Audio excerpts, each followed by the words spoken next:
नमस्ते, welcome dear student. अब हामी क्लास 10 को फोर्स च्याप्टर को रिमाइनिङ प्रश्नमाथि डिस्कस गर्न गइरहेका छौं। हामीले फोर्सको अघिल्लो क्लासमा हामीले newton universal law of gravitation र ग्राभिटेसनल कन्स्टेन्ट जी को बारेमा छलफल गरेका थियौं। आज हामी newton universal law of gravitation को भेरिफिकेसन अर्थात् कसरी newton universal law of gravitation सही छ त त्यसको प्रुफ माथि डिस्कस गर्न गइरहेका छौं। सबैभन्दा पहिला न्युटन युनिभर्सल ल अफ ग्राभिटेसनले के भन्छ भने every object in the universe they attract another object by the force which is directly proportional to the product of their masses and inversely proportional to the square of the distance between their center. Suppose यहाँ चाहिँ यो एउटा body ए छ, दुईटा वस्तुहरू छन्, यी दुईटा वस्तुहरूले आफूलाई एक अर्कातिर एउटा फोर्सले तानिरहेका छन् जुन फोर्स एफ छ र यिनीहरू दुईटाको मास चाहिँ एउटाको मास m1 छ, एउटाको मास चाहिँ m2 छ। हामीले यो मास चाहिँ मानेको हो and distance between their center is d। तिनीहरूको केन्द्र बीचको दूरी चाहिँ के छ त d छ है। यस्तो अवस्थामा this force of attraction it is directly proportional to the product of their masses mean m1 and m2। यो फोर्स अफ एट्र्याक्सन यिनीहरूको मासेसको प्रोडक्ट सँग के त डाइरेक्टली प्रोपोर्शनल हुन्छ र यिनीहरूको केन्द्रको बीचको दूरीको स्क्वायर सँग के त इन्भर्सली प्रोपोर्शनल हुन्छ। This force is inversely proportional to the square of the distance from centre है, square of the distance from their centre. अब यो चाहिँ force is directly proportional to the product of their masses and force is inversely proportional to the square of the distance between their center। यो भन्नुको अर्थ चाहिँ जब मास बढ्छ नि समानुपातिक हुन्छ भन्नुको अर्थ जब मास बढ्छ त्यस्तो कन्डिसनमा फोर्स अफ एट्र्याक्सन पनि बढ्छ।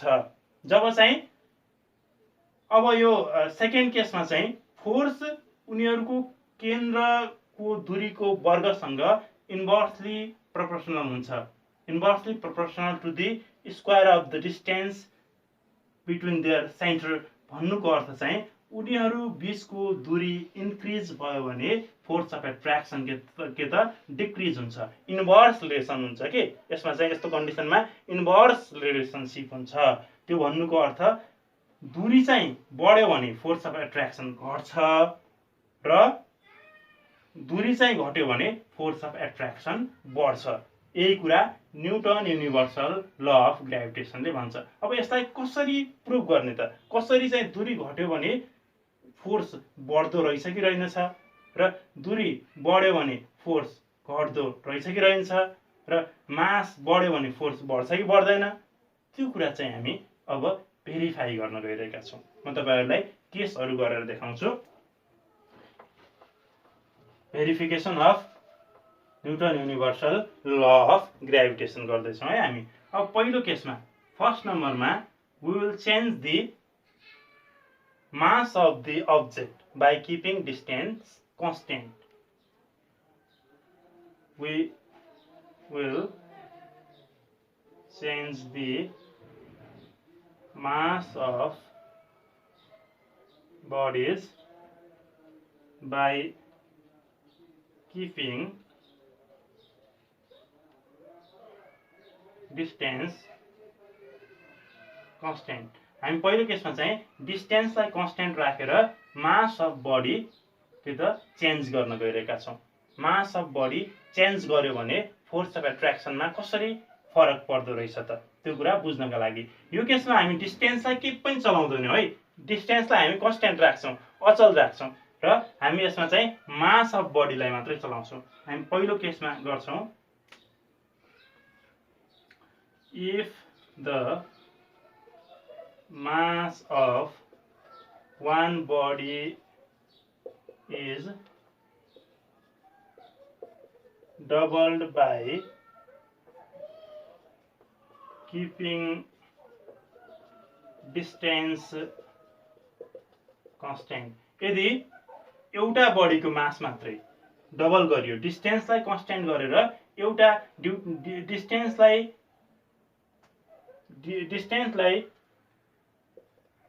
डिस्टेन्सलाई कन्स्टेन्ट राखेर एउटा बडीको मासलाई मात्रै चेन्ज गरियो भने फोर्स अफ एट्र्याक्सनमा के फरक पर्दो रहेछ त है। Suppose it is a body a having mass m1 है, यो बडी ए छ, यसको मास चाहिँ m1 छ, र यो चाहिँ बडी बी छ, यसको मास चाहिँ m2 छ है। And distance between their centre is के त d, तिनीहरूको सेन्टर बीचको डिस्टेन्स चाहिँ d छ। And force of attraction between them is f है, f चाहिँ फोर्स अफ एट्र्याक्सन छ तिनीहरू दुईटा बीचको। अब according to Newton law of gravitation f equal to के हुन्छ त gm1 m2 by d square. यसलाई हामी इक्वेसन 1 मानौँ।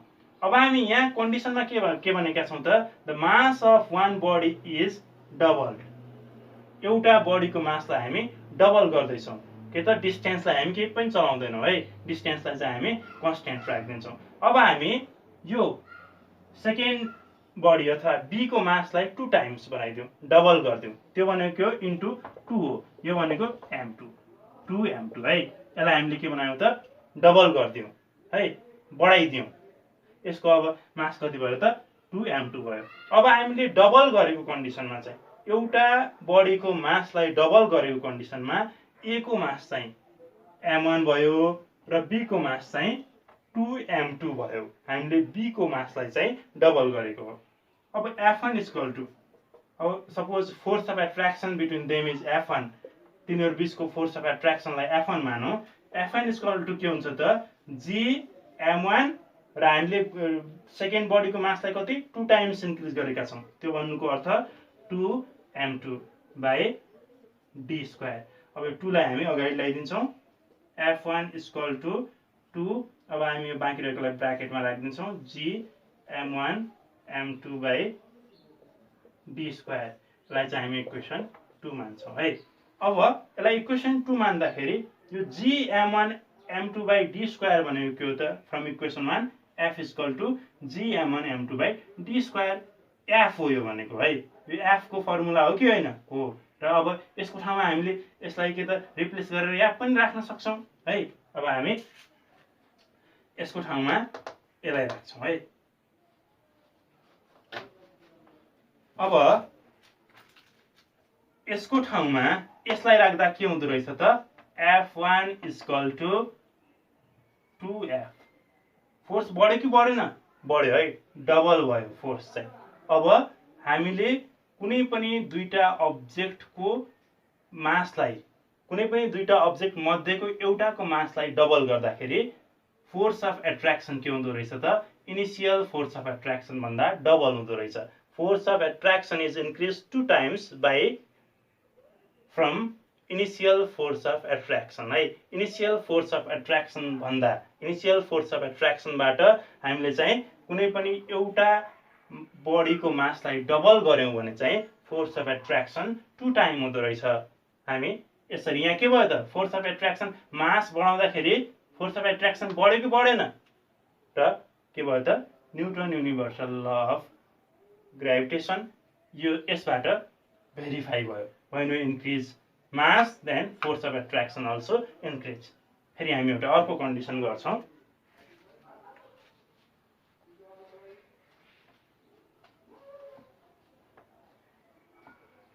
सेकेन्ड कन्डिसनमा चाहिँ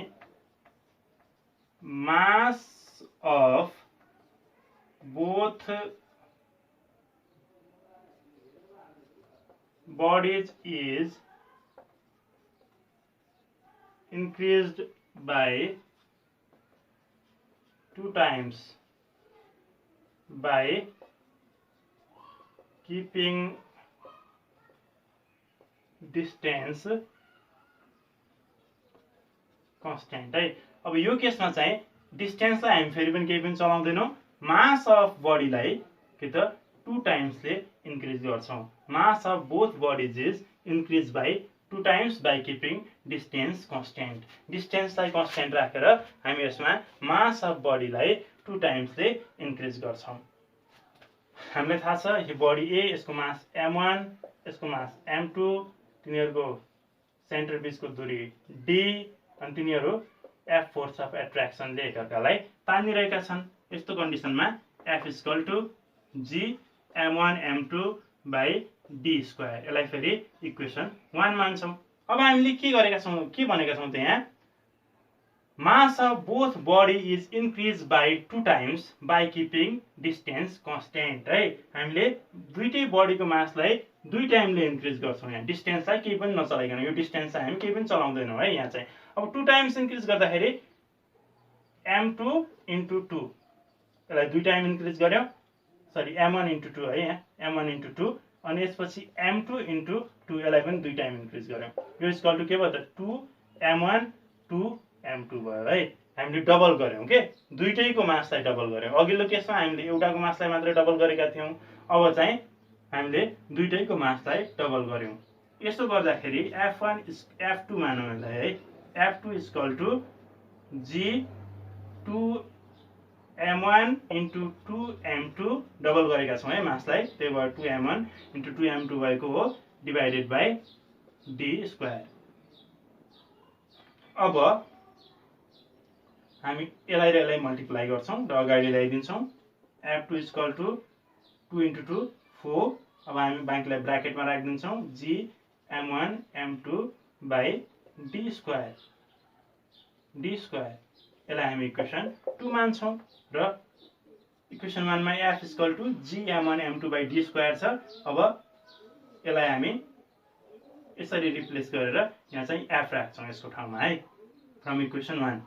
अब f2 इक्वल टु 4f, यो कन्डिसनमा पनि के भयो त, फोर्स त यहाँ झन् 4 टाइम्सले बढ्यो।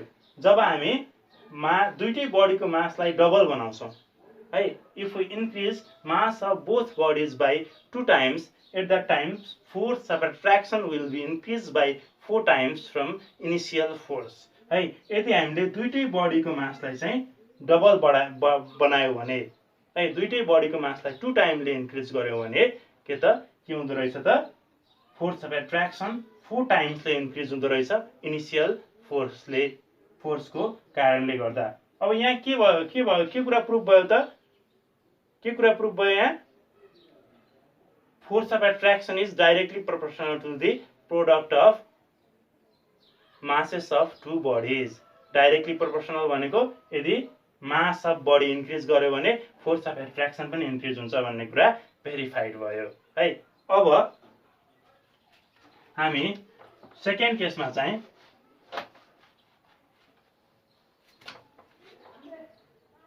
न्यूटन युनिभर्सल ल अफ ग्राभिटेसनले अर्को के कुरा भनेको थियो, each object attract every object in the universe with the force which is directly proportional to the product of their masses, जुन कुरा भेरिफाई भइसक्यो, and inversely proportional to the square of the distance between their center। Inversely proportional भन्नुको अर्थ तिनीहरू बीचको दूरी बढायो भने, तिनीहरू बीचको डिस्टेन्स बढायो भने फोर्स अफ एट्र्याक्सन घट्छ भनेको थियो। अब यो कन्डिसन प्रुभ हुन्छ कि हुँदैन त, न्यूटन युनिभर्सल ल अफ ग्राभिटेसनले भनेको यो कन्डिसन प्रुभ हुन्छ कि नै हामी चेक गर्न गइरहेका छौँ है। यहाँ चाहिँ हामी के त मासलाई, यहाँ चाहिँ हामी के गर्छौँ, मासलाई कन्स्टेन्ट राखिदिन्छौँ र डिस्टेन्सलाई के गर्छौँ त चेन्ज गर्छौँ है। यहाँ चाहिँ मासलाई हामी केही पनि चलाउँदैनौँ, अघिल्लो केसमा हामीले डिस्टेन्सलाई चलाएका थिएनौँ, अब यहाँ चाहिँ हामी मासलाई केही पनि चलाउँदैनौँ र हामी यहाँ के गर्छ डिस्टेन्सलाई मात्रै चेन्ज गर्छौँ है। अब पहिलो केसमा गर्छौँ, if the distance between two object is halved है, यदि दुईटा अब्जेक्ट बीचको डिस्टेन्सलाई हाफ्ड गरियो, घटाइयो है, हाफ बनाइयो बाई किपिङ मास कन्स्टेन्ट है। If the distance between two object is halved by keeping mass constant, यदि मासलाई कन्स्टेन्ट बनाएर दुईटा अब्जेक्ट बीचको दूरीलाई घटाइयो, हाफ बनाइयो है, दूरी के छ त घटेको छ है, यहाँ चाहिँ घटाइयो भने के हुन्छ त त्यो हामी भेरिफाइड गर्न गइरहेका छौं। सपोज यसको मास m1, यो बडी a, यसको बडी b, यसको मास m2 र यिनीहरु बीचको force of attraction F, distance between their centre D है। अब हामी के गर्छौं त मासलाई के पनि चलाउँदैनौं, m1 र m2 लाई के पनि चलाउँदैनौं, यो केसमा कन्स्ट्यान्ट राख्दिन्छौं र यसमा हामी डिस्टेन्सलाई मात्रै चलाउँछौं, डिस्टेन्सलाई मात्रै चलाउँछौं है। सबैभन्दा पहिला यहाँ F = gm1 m2 / d square हुन्छ, यो लेखिहालौं र यसलाई इक्वेसन 1 मानौं है।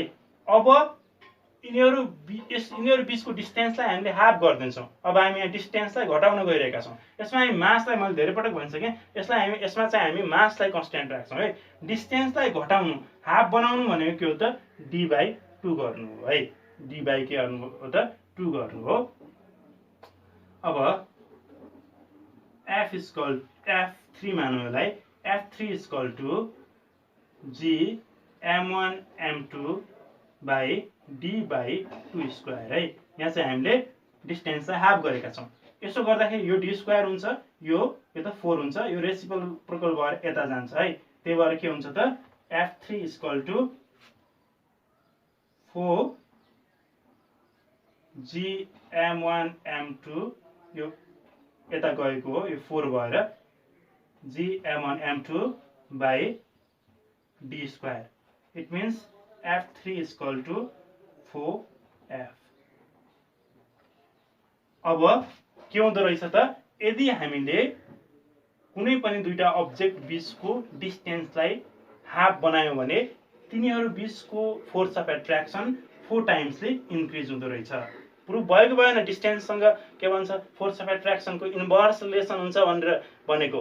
मैले के भनेको थिएँ तपाईहरुलाई अगाडि, हामीले यदि डिस्टेन्स घटायौं भने फोर्स बढ्छ। हामीले यहाँ डिस्टेन्स घटायौं, फोर्स बढ्यो, र डिस्टेन्स बढायौं भने के त फोर्स बढ्छ है।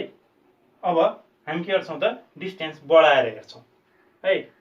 मैले अघि के भनेको थिएँ तपाईलाई, यदि हामीले डिस्टेन्स घटायौं भने फोर्स बढ्छ, डिस्टेन्स बढायौं भने फोर्स घट्छ है। अब चाहिँ हामी डिस्टेन्स एकपटक बढाइकन हेर्छौं है।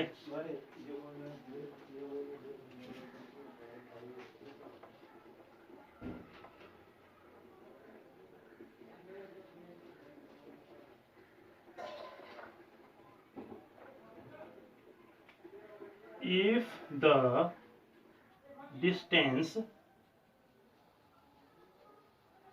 between two object is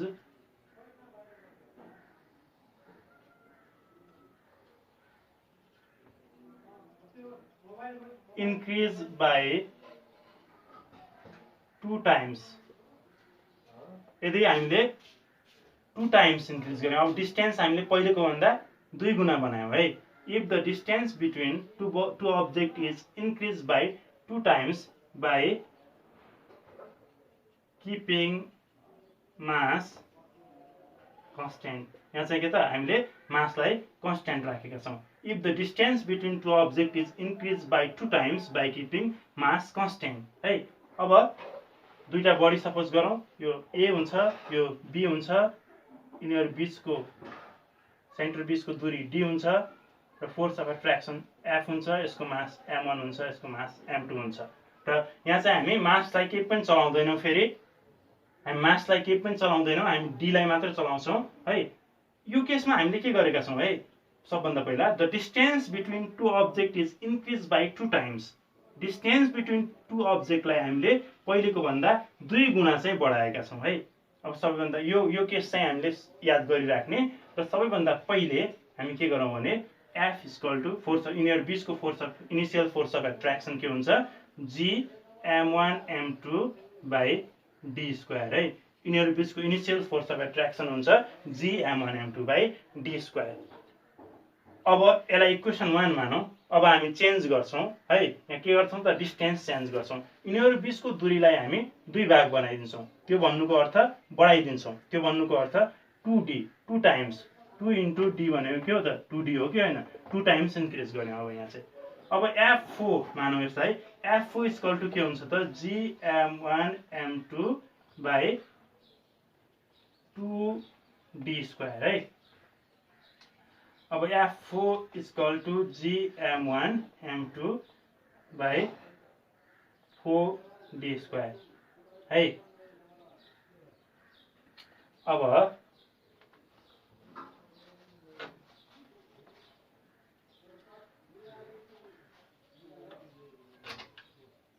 अब चाहिँ F4 is equal to 1/4 यता अगाडि ल्याउँछौँ 4 लाई 1/4 gm1 m2 by d²। यसलाई हामी इक्वेसन 2 मान्छौँ। अब इक्वेसन 1 बाट हामी यहाँ भ्यालु पुट गर्छौँ। त्यो भ्यालु पुट गर्दाखेरि F4 is equal to 1/4 F। यहाँ के भयो त फोर्स घट्यो कि घटेन? घट्यो है। यहाँ पनि हामीले के त दूरी बढाएका थियौं, डिस्टेन्स के त 2 टाइम्स इन्क्रिज गरेका थियौं, त्यसैले गर्दा फोर्स के भयो त घट्यो।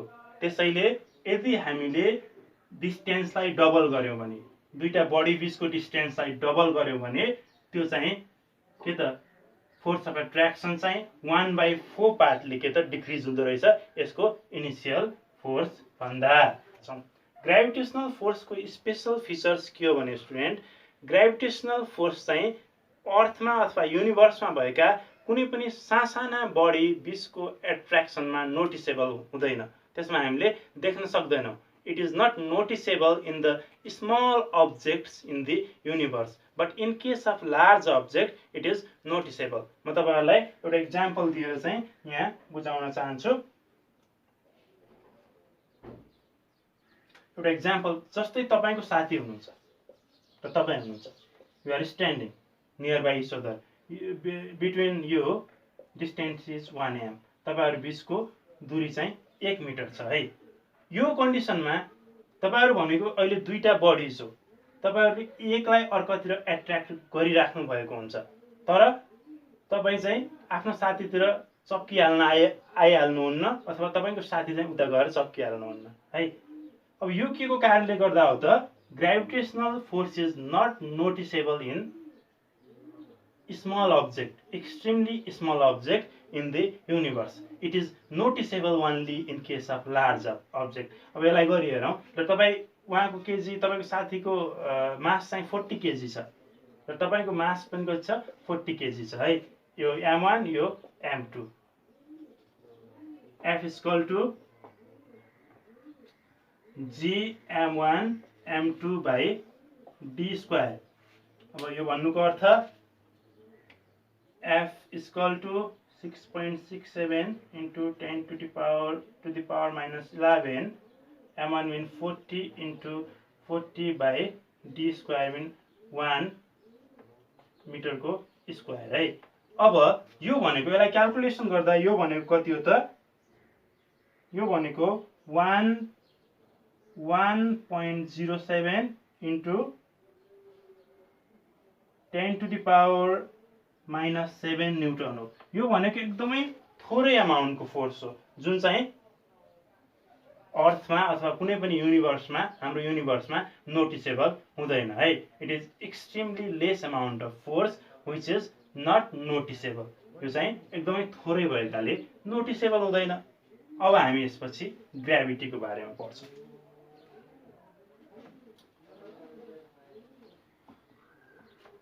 जस्तै यो अर्थको सेप चाहिँ स्पेरिकल छ है। हामी ग्रेभिटीको बारेमा पढ्दै छौं। अर्थको सेप चाहिँ के छ त? स्पेरिकल छ। नेपाल एउटा ठाउँतिर पर्छ अथवा अमेरिका अर्को ठाउँतिर पर्छ, ट्याक्कै अपोजिटमा नेपाल र अमेरिका ट्याक्कै अपोजिटमा पर्छन्। तर नेपालमा भएको मान्छेको टाउको पनि आकाशतिरै फर्किरहेको हुन्छ, अमेरिकामा भएको मान्छेको टाउको पनि आकाशतिरै फर्किरहेको हुन्छ। तिनीहरू अपोजिट भए त तिनीहरूको के भन्छ, टाउको पनि अपोजिटतिर फर्किरहेको हुनु पर्थ्यो नि। त्यो किन हुँदैन भने because of gravity. Both are affected by the gravity. दुईटैलाई ग्रेभिटीले एफेक्ट गरिरहेको हुन्छ। So that their head is turn towards the sky. Both heads are turns towards the sky. अब ग्रेभिटी भनेको it is the special case of gravitation, okay, in which planet attracts every objects towards their center which are nearby them। Gravity भनेको gravitation को special case हो जसमा चाहिँ कुनै पनि प्लानेट्सले आफ्नो नजिकमा भएको वस्तुलाई आफ्नो फोर्स अफ ग्राभिटीले आफूतिर तान्छन्। त्यसैलाई नै हामी ग्राभिटी भन्छौँ। Jupiter attracts any objects near by it's surface, that is gravity of the Jupiter. Earth attract any object near by it's surface, that is gravity of the earth है। त्यसलाई नै gravity of the अर्थ भनेर भनिन्छ। अब हामी ग्राभिटीलाई कसरी define गर्ने भने the force of attraction by which earth attracts any object towards its centre which are near by it, okay, which are near by its centre है। अब ग्राभिटी भनेको के हो त? ग्राभिटी, अर्थको ग्राभिटी भनेको के हो त? त्यो फोर्स अफ एट्र्याक्सन जसले अर्थले कुनै पनि वस्तुलाई आफ्नो सेन्टरतिर तान्छ, that is called gravity of the earth है।